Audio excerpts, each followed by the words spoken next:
Good morning प्यारे बच्चों। घर में रहें, सुरक्षित रहें, सरकारी आदेशों की पालना करें। आज हम कक्षा 7 का प्रथम लेसन हम पंछी उन्मुक्त गगन के शीर्षक है। हम पंछी उन्मुक्त गगन के शिव मंगल सिंह सुमन के द्वारा लिखा गया पाठ। एक पंछी की मनोदशा जो है उसका वर्णन जो है यहाँ किया गया है शिव मंगल सिंह सुमन के द्वारा। बहुत ही सुंदर पाठ पढ़ते हैं अपने। हम पंछी उन्मुक्त गगन के पिंजरबंद न गा पाएंगे, कनक तिलियों से टकराकर पुलकित पंख टूट जाएं। हम बहता जल पीने वाले मर जाएंगे भूखे प्यासे, कहीं भली है कटुक निंबोरी कनक कटोरी की मेला से। उन्मुक्त का मतलब होता है स्वतंत्र, बिना किसी रोक टोक के। गगनमन आसमान या आकाश। पिंजरबंद का अर्थ होता है पिंजरे में बंद। कनक कनक मन सोना, और कनक का अर्थ है गेहूं भी होता है। पुलकित मुलायम, वैसे पुलकित का अर्थ प्रसन्न होता है, लेकिन यह पुलकित का अर्थ जो है हम मुलायम से लेंगे। पंख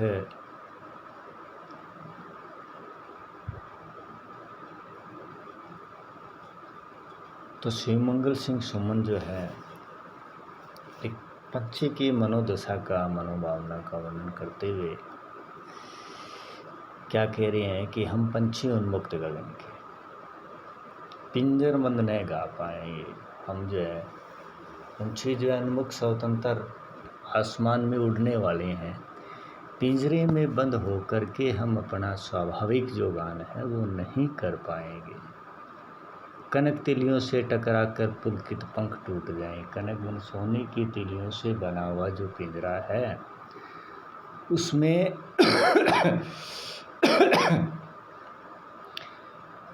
उस तिलियों से टकराकर जो हमारे मुलायम और जो कोमल पंख है वो टूट जाएंगे।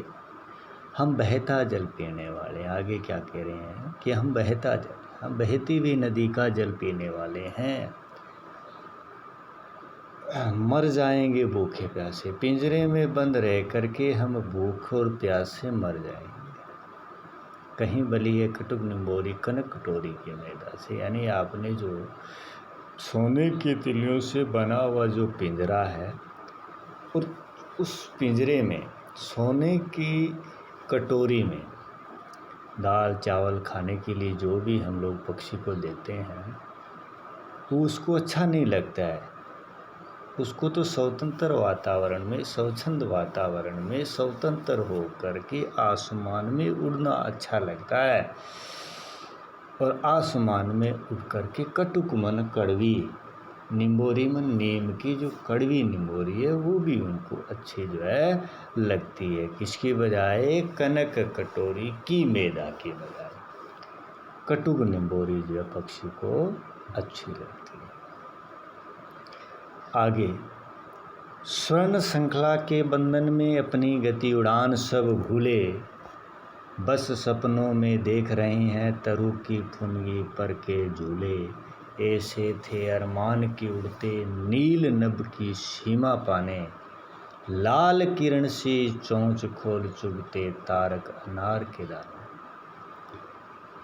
तो आगे शिव मंगल सिंह सुमन जो है वर्णन करते हुए क्या कह रहे हैं, पक्षी के माध्यम से स्वर्ण श्रृंखला के बंधन, ये जो स्वर्ण श्रृंखला के सोने का जो पिंजरा बना हुआ है उसमें जो पक्षी बंद है, बंद रह करके पक्षी की मनोदशा को दर्शा रहा है कि अपनी गति उड़ान सब भूले। वो क्या कह रहे हैं कि अपनी गति और उड़ान जो है वो भूल चुके हैं। जो पिंजरे में बंद पक्षी है वो अपनी गति और उड़ान जो है भूल चुके हैं, भूल गए हैं। बस सपनों में और पिंजरे में बैठा बैठा पक्षी जो है एक स्वप्नशील रह करके, यानी एक सपना बन चुका है। वो सपना देख रहा है आंखें मूंद करके। और कैसा सपना देख रहा है? तरुगी फुनगी पर के झूले की। वो तरुमन पेड़ फुनगी मन होती है पेड़ की शाखा, कि वो पेड़ की शाखा पर बैठ कर के झूले ले रहा है। ये बात जो है पक्षी पिंजरे में बंद हो कर के सपन में ये बात जो है देख रहा है। ऐसे थे अरमान की उड़ते। आगे वो क्या देख रहा है कि ऐसे थे अरमान की उड़ते नील नभ की सीमा पर, लाल किरण सी चोंच खोल चुगते तारक अनार के दाने। तो ऐसे थे अरमान, कैसे थे उनके अभिलाषा पक्षी? अरमान मन अभिलाषा, इच्छा। पक्षियों की कैसी इच्छा थी, अभिलाषा थी आसमान में उड़ने की। ऐसे थे अरमान नील नभ की सीमा, नीले आसमान की सीमा को लांघना। अर्थात नीले आसमान में उड़ने की।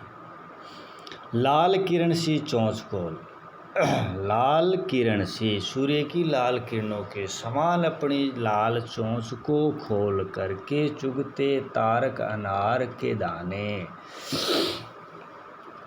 चुगते तारक अनार के दाने, अनार के लाल लाल दानों को चुगते।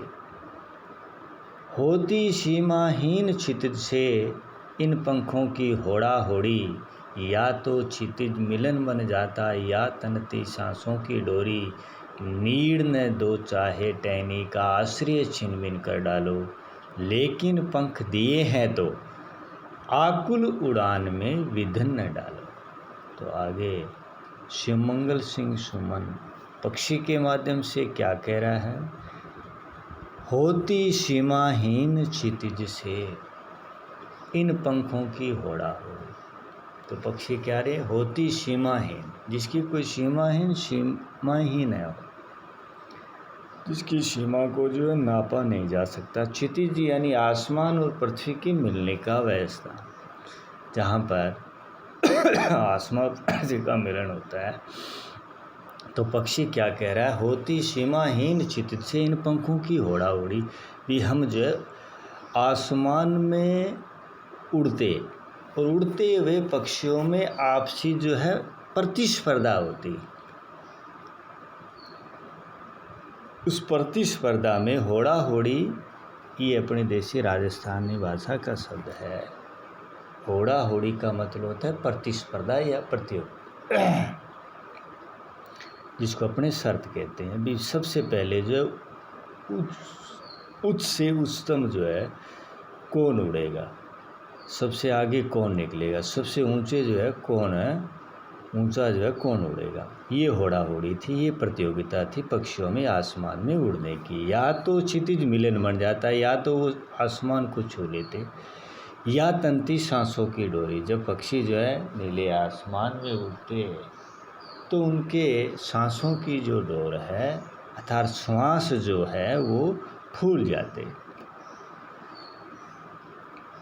नीड़ न दो चाहे टहने का। आगे पक्षी क्या कह रहा है? पिंजरे में बंद, सोने के पिंजरे में बंद पक्षी जो है बैठा हुआ। आगे क्या कह रहा है? नीड़ न दो चाहे टहने का। हमें नीड़ का मतलब होता है घोंसला, वह स्थान जो पक्षी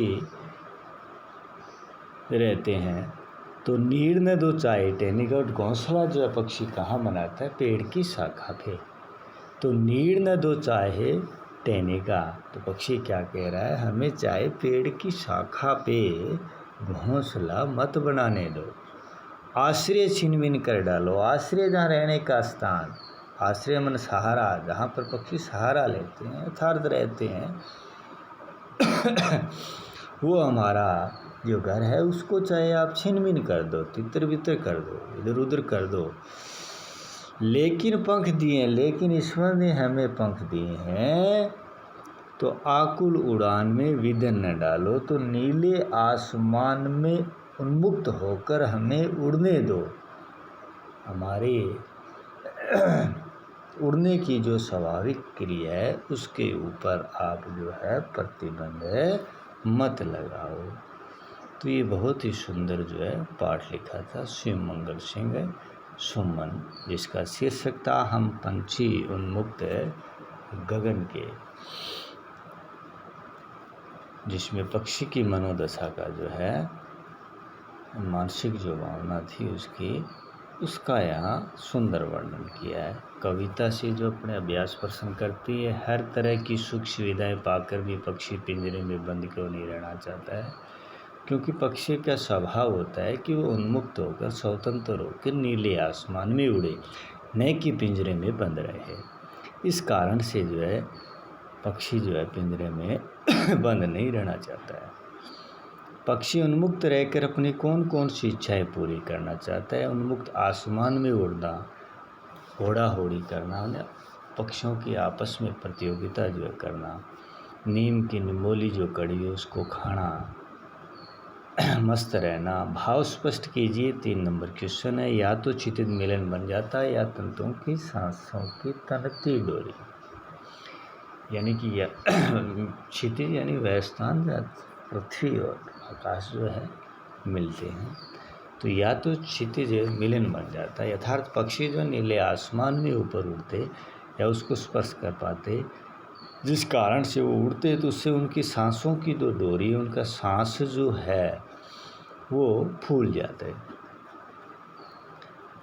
अर्थात आसमान में उड़ने के कारण उनका सांस जो है वो भर जाता।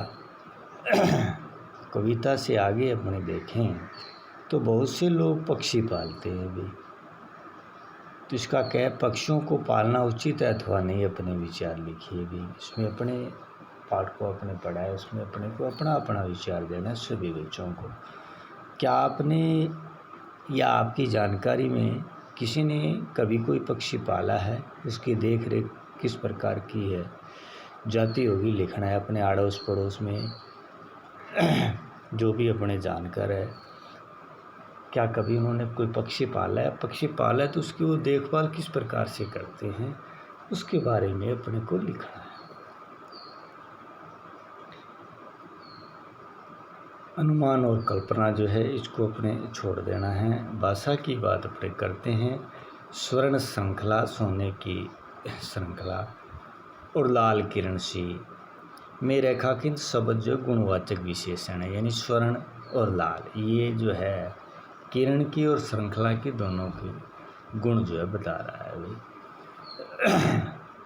तो यहाँ गुणवाचक है, विशेषण है। कविता से ढूंढकर इस प्रकार के 3 और उदाहरण अपने को लिखना है जो अपने कविता पढ़ी है, जिसका शीर्षक था हम पंछी उन्मुक्त गगन के। इस कविता में से अपने ऐसे 3 उदाहरण छांट करके आगे लिखना है। भूखे प्यासे में द्वंद्व समास है। इन दोनों शब्दों के बीच में लगे चिन्ह को समासिक चिन्ह है, यानी जिससे पहले भी आपको बताया है कि ये माइनस का जो निशान होता है इसको समासिक चिन्ह बोलते हैं। इस चिन्ह से ये किसको इंगित करता है, और को इंगित करता है, और की ओर संकेत करता है। जैसे भूखे प्यासे, भूखे प्यासे, भूखे और प्यासे, यानी द्वंद्व समास में प्रथम पद और द्वितीय दोनों पद जो है अपने प्रधान होता है, और बीच में जो माइनस का निशान होता है जिसको अपने कहते हैं और का लोप होता है, तो वहाँ अपने द्वंद्व समास होता है। जैसे दाल रोटी है, दाल और रोटी, दिन रात, दिन और रात, उछल कूद, उछलना और कूदना, भाग दौड़, भागना और दौड़ना, इसी प्रकार। तो इस प्रकार से अपने ये भाषा की बात पूरी हुई, और ये अपना प्रथम पाठ जो है, जिसका शीर्षक था हम पंछी मुक्त गगन की, कक्षा 7 के बच्चों के लिए ये पाठ अपना पूरा हो गया। और इसके सभी प्रश्न जो अपने लिखने हैं, जो कराए हैं, जो भी समझ अपने को नहीं आए हैं, जब भी हम आएंगे हमें बताना, उसको अपने जो है दोहरान अपने करेंगे। धन्यवाद।